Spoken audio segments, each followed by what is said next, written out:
आप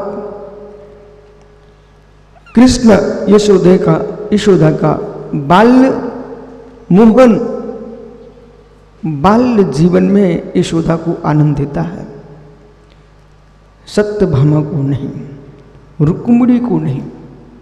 नारायण कृष्ण मोहन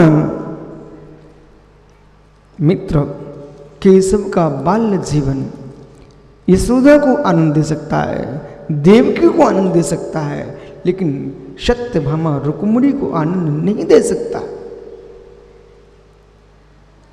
ऐसे जीवन के बचपने, भावों के बचपने मित्र तुम्हारी ग्रस्त अवस्था में आनंद दे सकते हैं।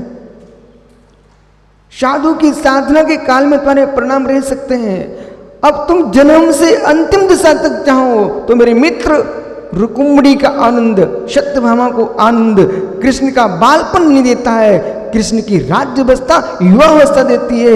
ऐसे ही अलंग ग्रहण कहता है कि आप जो चाहते हैं कि असुपयोग सुपयोग की लीनता में अलंग ग्रहण का आनंद ले लूं, आपको पर्याय हटाना पड़ेगी। या तो आपको आत्मानुभूति की युवा दशा चाहिए, तब आत्म रमणी को आनंद आएगा।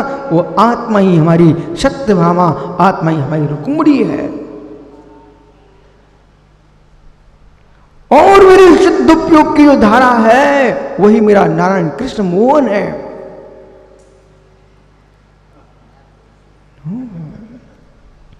प्राग भाव, जितने श्रमण यहां विराजते हैं और देश में विराजते हैं, इन सबको अपने जीवन में पुद्गल द्रव्यों पर द्रव्यों पर प्राग भाव तुम कब तक लगाते रहोगे? अपनी परिणामों में प्राग भाव लगाइए। इनका बहुत प्रौढ़ विषय था प्राग भाव। वो यंत्र काम में नहीं कर रहा था, मैं बहुत सुनना चाहता, सुनाई नहीं पड़ रहा था। प्राग भाव संक्षेप में समझो, यानी प्राग भाव वर्तमान पर्याय में पूर्व पर्याय का अभाव देखिए। करार ध्रुव मनादि स्यात् प्राग भाव निन्नवे प्रध्वंस धर्म से प्रचताम विजेत। मित्र कार अनादि सिद्ध हो जाएगा यदि प्राग भाव नहीं होगा, प्रध्वंस भाव का अभाव हो जाएगा तो अनंतता को प्राप्त हो जाएगा। इसलिए शरण योग की पद्धति में भी जीना है।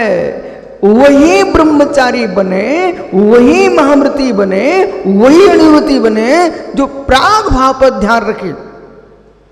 माना कि महात्माओं आपने अनुवृत्ति का भेष बना लिया, महावृत्ति का भेष बना लिया, लेकिन प्राग भाव नहीं हुआ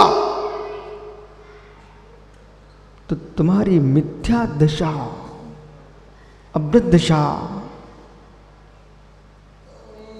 अनादि सिद्ध हो जाएगी।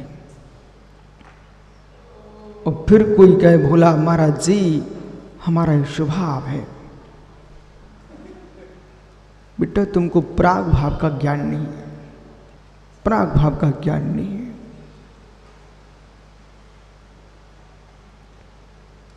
प्रध्वंसा भाव भी होना चाहिए। वर्तमान के अशुभ भाव का ध्वंस कीजिए।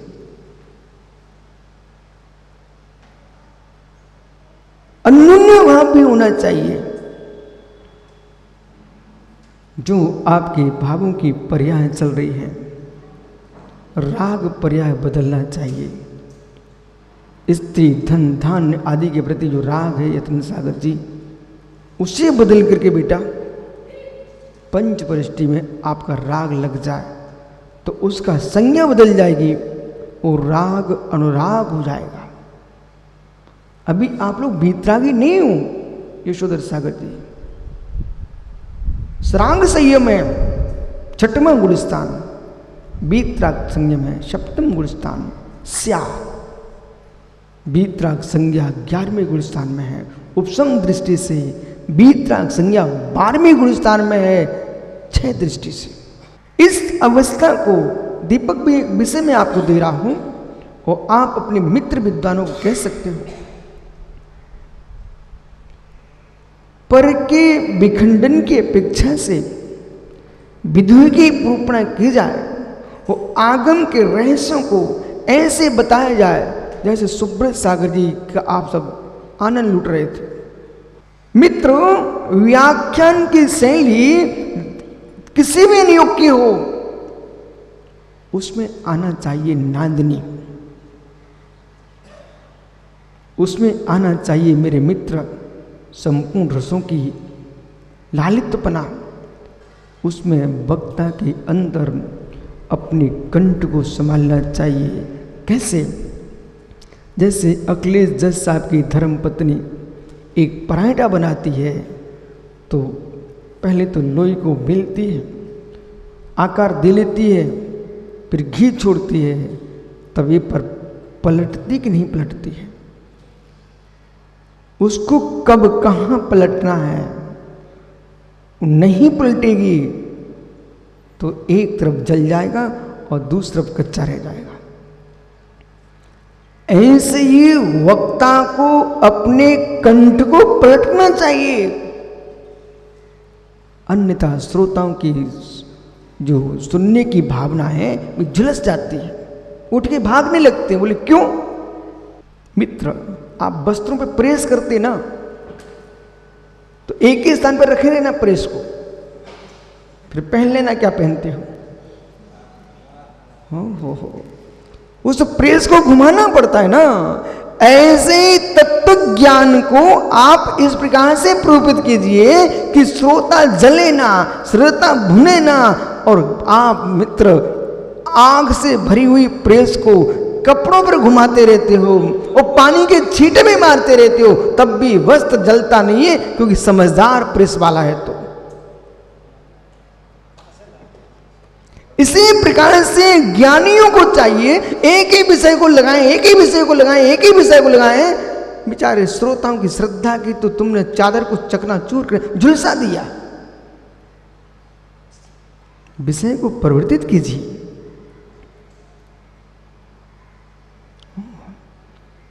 ये चार अभावों के लिए तो बहुत दिन चाहिए।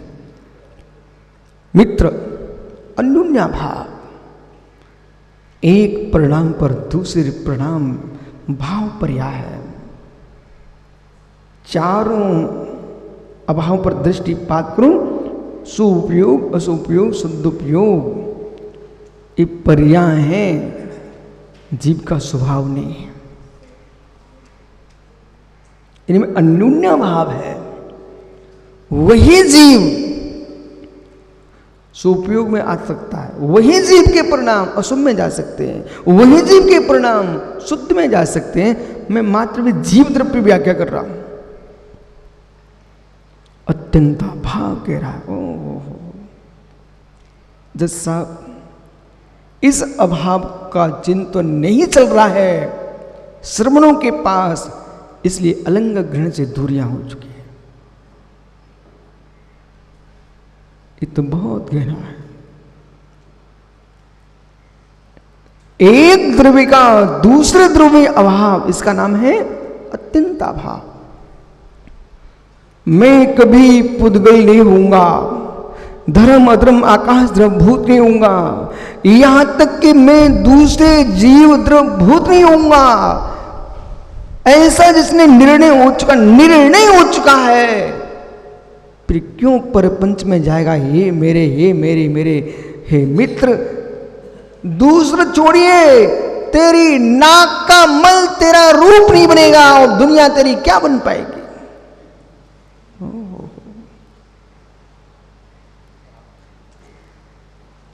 जो फुनकते रहते आप, छिनकते रहते आप, वो नाक तुम्हारी आत्मा नहीं बनेगी।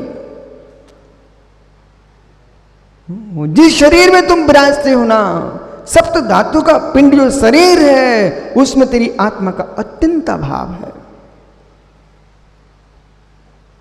मित्र, ज्ञानियों, आपके चौथे वक्ता थे महात्मा प्रणव सागर जी, अनुपम सागर जी, तीसरे प्रणव सागर जी। इन्होंने कृतित्व वृत्तित्व की व्याख्या की थी, सो बेही बेही है, बेही बेही है। मित्र, मैं जो हूं सो हूं, वे जो हैं सो हैं, इनकी पूरी व्याख्या का सार इतना ही है। जो है सो है। परंतु आवाज के साक्षात यदि पंच परमेष्ठी गुरु के प्रति चरणों में आस्था है, तो इनकी आस्था जो है वही जीव को शास्ता की प्राप्ति कराती है। हृदय खुल करके बिना किसी दबाव के और आस्था प्रकट करने की योग्यता है, तो उसका मित्र जीव अंजन से निरंजन हो सकता है, तो इनकी भी कहीं कोई ना कोई दशा अवश्य अच्छी हो जाएगी, इसमें कोई विकल्प नहीं करूंगा। मुमुक्षु अनुपम सागर जी ने अलंग ग्रहण में संयम, तो मित्र प्राणी इंद्रियों से अशुभ प्रवृत्ति की निवृत्ति संयम है, और वो संयम जो है वो ज्ञानी व्यापार का स्थान नहीं है। संयम जो है ना शुद्ध शुद्ध शुद्ध ईमानदार ग्वाले के समान है। संयम जो है ईमानदार ग्वाले के समान है। जैसा गाय दूध दे वो वैसा उड़ा करके अपने बच्चों को पिला दे, उसमें एक अंश मात्र भी पानी की बूंद ना मिलाए, उसका नाम संयम है। जैसा संयम धारण किया है उसे मायाचारी रहित होकर के अपने इंद्रिय मन को संभाल के रखना, इसका नाम संयम है। अंतिम प्रवक्ता आप देख ही रहे थे,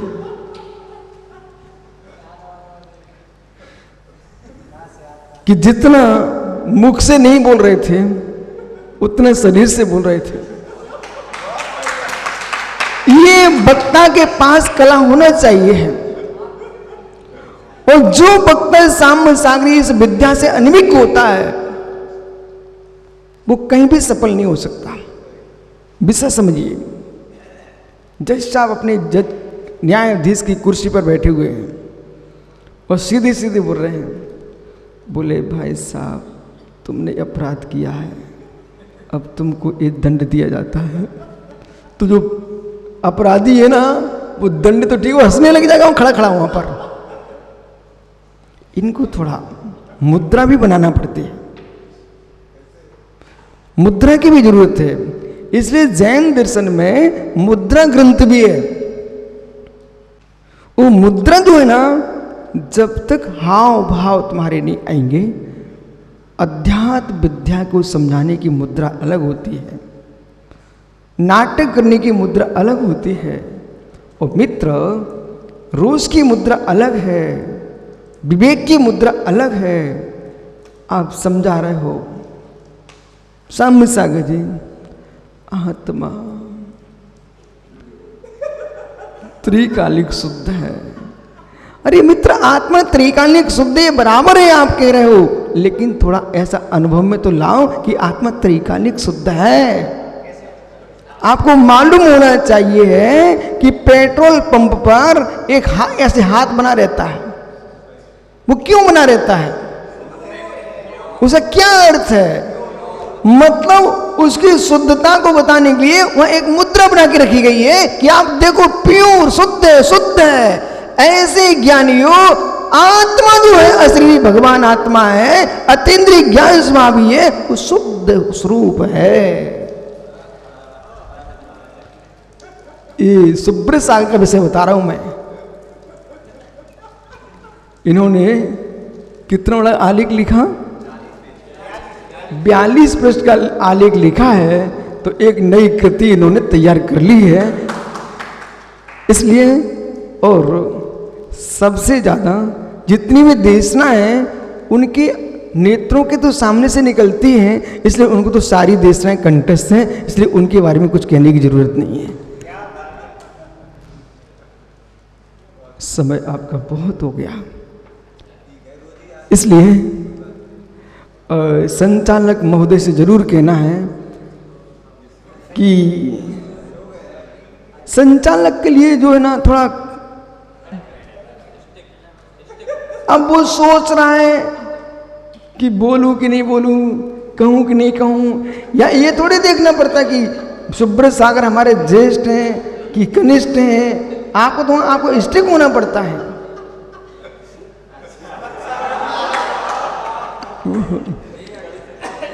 और संयोजक जो ने आपका, वो बेचारा दूर से ही देख रहा है, अब सुब्रत सागर से क्या बोलूं, प्रणुत सागर से क्या बोलूं। मित्र, लेकिन आनंद ये है कि सभी मुनिराज मेहनत कर करके आ रहे हैं, और ये श्रवणों का जो अध्ययन है, आचार्य विराग सागर महाराज जी के 1990 के शब्द मुझे बहुत याद आ रहे हैं, बार बार याद आते हैं कि पंडित मूलचंदी सिद्धांत शास्त्री व्याकरणाचार्य टीकमगढ़ आचार्य श्री मांझ मंदिर में मुझे रतनकांड श्रावकाचार्य पढ़ा रहे थे। वो पंडित साहब आ गए, सर्वाह सिद्धि की क्लास का समय हो गया, वाचना चल रही थी। बोले, विराग सागर जी क्या कर रहे हो? तो महाराज जी बोले, वो छुल्लक जी को मैं यशोधर सागर को रतनकांड पढ़ा रहा हूं। बोले, आप भी कहां छुल्लक जी के लिए लगे हो, चलो वाचना में चलते हैं। उसमें आचार्य ने एक शब्द कहा था पंडित साहब से, पंडित जी, यदि हमने अपने एक साधु ज्ञानी बना लिया तो लाखों जीव ज्ञानी हो जाएंगे। यदि ये मुनिराज, महात्मा यशोधर सागर जी आपसे इसलिए कह रहा हूं, आप भी मुनिराजों जैसा अध्ययन करो।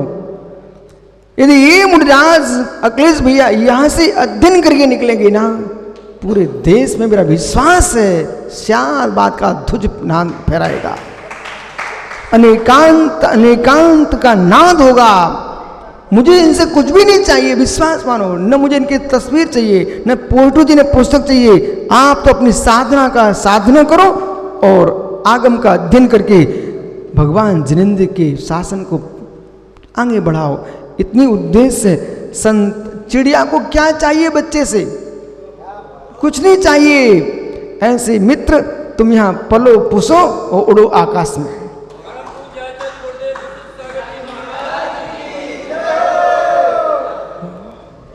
यही मंगल भावना इन सभी ने इस सत्र में सुंदर सुंदर आलेख का वाचन किया है, और हमारे देश के मूर्धन विद्वान भी इस गोष्ठी से प्रसन्न हैं, सोच रहे हैं। पर विद्वान ये ना सोचें इस श्रवणों की संगोष्ठी होने तो मेरा स्थान क्या होगा, उनका स्थान तो जो है वो रहेगा, उनकी गोष्ठी तो होगी, यथावत रहेगा। लेकिन श्रवणों की संगोष्ठी से आज पूरे श्रवण संस्कृति में एक दिव्य नाद, दिव्य संदेश जाएगा कि ये श्रवण मात्र ऐसे ही नहीं घूमते हैं, ये भी ज्ञानी लोग हैं, यानी ये भी अपने आत्मा का कल्याण कर रहे हैं। श्रुत विद्या के साथ आत्म विद्या को प्राप्त हो, यही मंगलाशीष।